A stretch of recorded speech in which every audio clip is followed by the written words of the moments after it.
मैं इल्जामात नहीं लगा रहा, मेरे पास जो ये खत है ये सबूत है,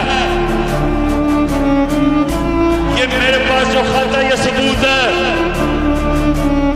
और मैं आज ये सबके सामने कहना चाहता हूं कि कोई भी शक कर रहा है इस मेरे खत के ऊपर, कोई भी शक कर रहा है, मैं उनको दावत दूंगा, ऑफ द रिकॉर्ड बात करेंगे, लेकिन मैं आपको खुद देख सकेंगे कि ये मैं किस किस्म की बात कर रहा हूं।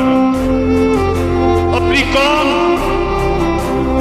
और मीडिया को ये सोचने, हम सबको हमने ये सोचना है कि हम कब तक ऐसे रहना चाहते हैं।